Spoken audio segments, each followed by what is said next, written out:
Hello and welcome to Strange Stories. It's great to have you here. We are all about sharing stories of near-death experiences from around the world in the hopes of bringing some light and inspiration to your day. Our daily videos offer a glimpse into what lies beyond this life, and we believe that they can help us all appreciate the gift of life a little bit more. If you enjoy our content, please consider liking, subscribing, and hitting the notification bell to stay up to date on all of our latest videos. Your support means the world to us and helps us continue to grow. And to our returning viewers, welcome back. We're thrilled to have you with us again. So go ahead, grab a cozy blanket, get comfy, and join us for today's incredible near-death experience story. When I was 36 years old, I had a near-death experience. This experience changed my life. I had an extremely odd dream before this occurrence, which I then experienced. In my dream, I was in a different world. On that planet, the sky was purple. Jesus made an appearance there. Around his body, a brilliant light was visible. He motioned to my right as I was ready to rush in his direction. I noticed two little boys standing next to each other. One of the lads was a little older than the other. I recognized that as my future offspring. No, I don't want any more kids, I said to myself. I already had 3 kids and was in a terrible circumstance. I had heart issues with my first pregnancy. My spine was harmed by my next 2 pregnancies. I told myself when I woke up that it was simply a dream. Then, surprisingly, I became pregnant after 6 months. Because my spouse and I generally take birth control, this made me feel quite miserable. On the other hand, my husband was overjoyed since he had always wanted a daughter. My husband was cautioned not to get your hopes up. I had a foreboding feeling it would be a boy's birth. I was experiencing problems walking in the 7th month of my pregnancy due to pressure on my spine. One morning, when I woke up, my chest felt tight. "You need to go to the hospital," a voice told me. What is the source of this voice? Where it was coming from was a mystery to me. I didn't want anything to happen because I was expecting the kid shortly.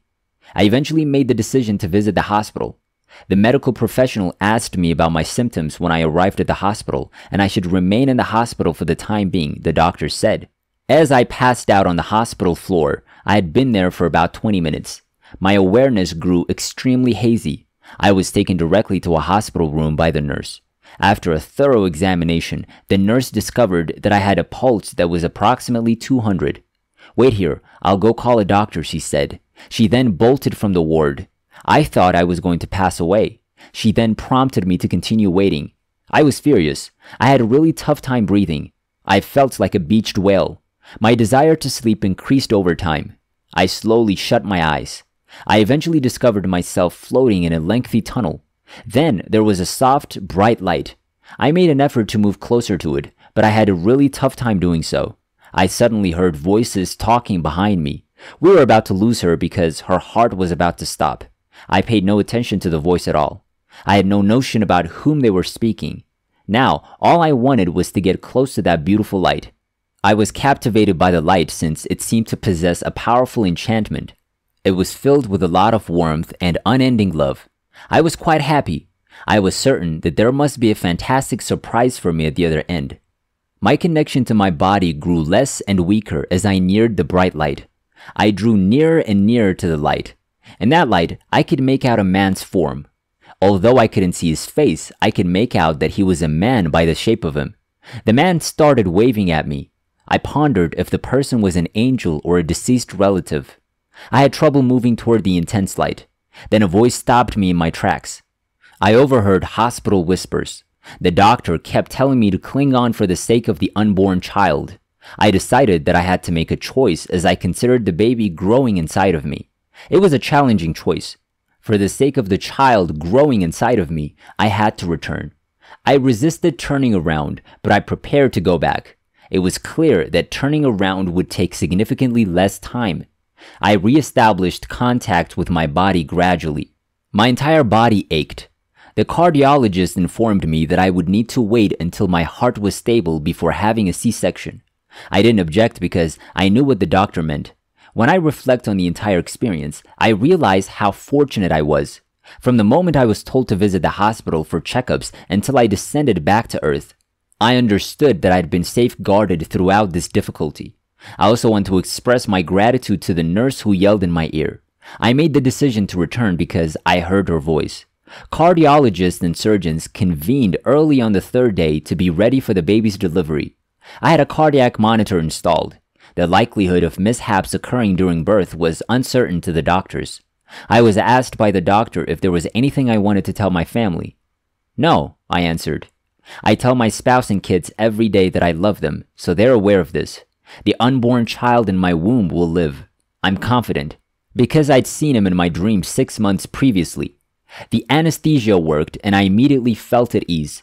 I no longer feared dying. Although there were a few minor issues during delivery, everything went smoothly. Another son was born just as I'd hoped. Despite my husband's minor disappointment, we were overjoyed that the baby had finally arrived. I was aware that God had given me this. The pain gradually subsided over the following few days. I praised God for restoring my life and allowing me to take care of my 3 youngsters. The idea of their existence without their mother makes me shiver as well. I'm glad I went with this decision. God is real and He cares about even the smallest things on earth and loves each and every one of us unconditionally. Do you believe she actually met Jesus now that you've heard the first story? Please share your opinions in the comment area. The next tale comes from a well-known online user. She had appendicitis and was brought to the hospital. Her soul passed out of her body on the operation table. Come listen to her tale. In real life, I blog about food. I especially enjoy exploring new restaurants and capturing the experience in video. I have the propensity of overeating. I shall consume a lot of my favorite foods. Besides, I particularly enjoy spicy meals, particularly Thai cuisine. I am aware that many people find it to be excessively hot, but I actually enjoy it. I realize this kind of diet is incredibly harmful, but I'm entirely helpless against food. I had experienced severe abdominal pain, so I visited the hospital.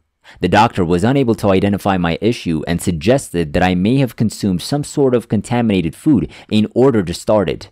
I've experienced this symptom before, and taking pain medication helps, but it didn't appear to help this time. When my father understood how terrible things were, he drove me to another hospital.